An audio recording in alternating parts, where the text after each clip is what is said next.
గత ప్రభుత్వం పాలమూరు ప్రాంతాన్ని పూర్తిగా నిర్లక్ష్యం చేసిందని ఎంపీ డీకే అరుణ విమర్శించారు. పాలమూరు ప్రాజెక్టును పూర్తి చేస్తామని ప్రజలను మోసం చేశారని ఆరోపించారు. పాలమూరు అభివృద్ధికి కేంద్రం తరపున పూర్తిస్థాయి సహకారం. పాలమూరు జిల్లాను అభివృద్ధి పరచాలనేటటువంటి ఒక లక్ష్యంతో ప్రాజెక్టులను తీసుకుపోయినటువంటి ఒక లక్ష్యంతో పాలమూరు జిల్లా ప్రాజెక్టులను టేకప్ చేసి ఈరోజు పాలమూరు జిల్లా యొక్క అభివృద్ధి లక్ష్యంగా మన పాలమూరుకు ఈరోజు మన పాలమూరు బిడ్డగా ఈ రాష్ట్రానికి ముఖ్యమంత్రిగా ఉన్నటువంటి రేవంత్ రెడ్డి గారి మీద ఒక పెద్ద బాధ్యత ఉంది మన పాలమూరు యొక్క అభివృద్ధి పైన.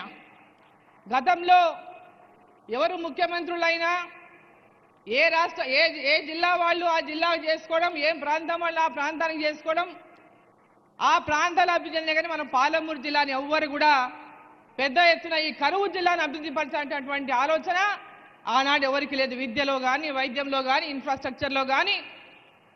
ఈరోజు ఆనాడు పెద్ద ఎత్తున పాలమూరు జిల్లాను అభివృద్ధి పరచాలనేటటువంటి ఒక లక్ష్యంతో ప్రాజెక్టులను తీసుకుపోయినటువంటి ఒక లక్ష్యంతో పాలమూరు జిల్లా ప్రాజెక్టులను టేకప్ చేసి పూర్తవుతున్నటువంటి సందర్భంలోనే తెలంగాణ రావడం, తెలంగాణలో టీఆర్ఎస్ పార్టీ అధికారంలోకి రావడం, పాలమూరు జిల్లా నుంచే గెలిచినటువంటి కేసీఆర్ గారు మన పాలమూరు ప్రాజెక్టులను ఎండగట్టడం అనేది పాలమూరు జిల్లా ప్రజలు ఏనాడు మర్చిపోరని చెప్పి నేను తెలియజేస్తా ఉన్నా.